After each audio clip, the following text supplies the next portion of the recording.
गया पुलिस की त्वरित एवं बड़ी कार्रवाई। अंतर जिला चोर गिरोह के 2 अपराधकर्मी गिरफ्तार। 4,73,350 किलोग्राम चांदी का सिल्ली एवं निर्मित आभूषण, 45,10,100 रुपए नगद, 2 मोबाइल, 1 DVR भी बरामद किया गया।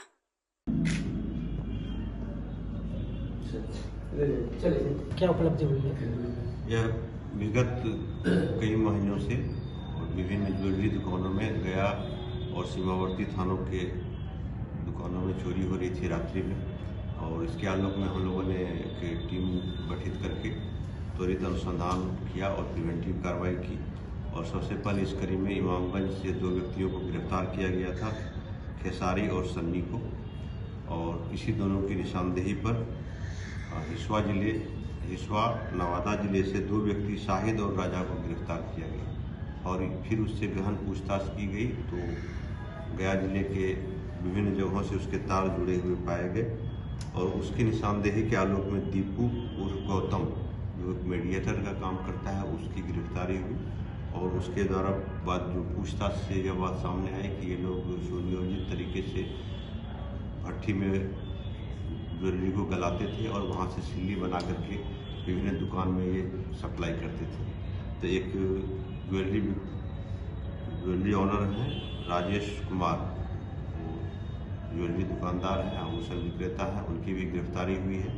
और उनके पास से लगभग 486 केजी चांदी, सिल्ली और आभूषण के रूप में और 45,10,000 रुपये नगद प्राप्त हुए हैं। तो उनमें से कुछ हमारे प्रोसीड्स ऑफ क्राइम हैं, जिसको भी हम लोग कोऑपरेट कर रहे हैं, और बाकी शेष के लिए हम लोग इनकम टैक्स और GST विभाग को लिखेंगे।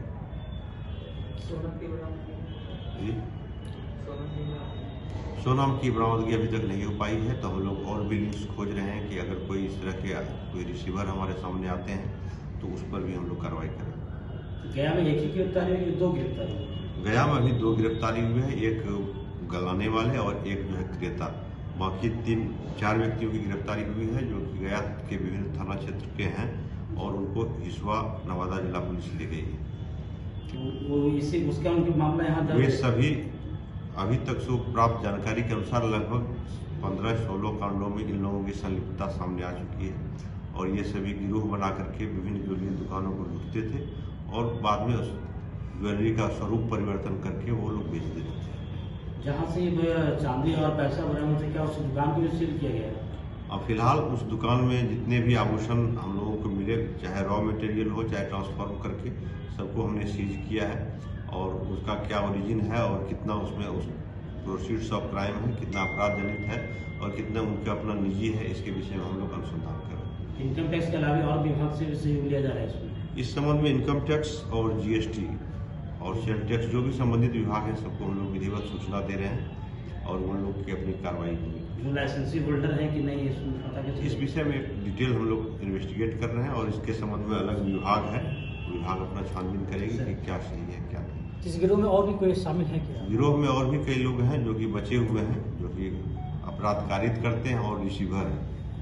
तो दोनों पर हम लोग फिलहाल कार्य कर रहे हैं और शीघ्र ही और लोगों के नाम सामने आपकी कार्रवाई के खिलाफ मंडी पूरा बंद कर दिया था लोगों ने, क्या उसकी बातचीत हुई? उन लोगों की अपनी डिमांड है और हम लोगों ने आश्वस्त किया है कि पुलिस की कार्रवाई पूरी तरह से पारदर्शी होगी और किसी भी स्थिति में हम लोग निर्दोष व्यक्ति को या बियॉन्ड लॉ जा करके किसी को कोई प्रोसेस में हम लोग नहीं उलझाएंगे। जो भी होगा विधिपूर्वक और पारदर्शी तरीके से होगा। और इसी बात पर सबने सहमति भी व्यक्त की है और सभी एसोसिएशन के लोगों ने भी पूरी सहयोग करने का आश्वासन दिया है। ठीक है।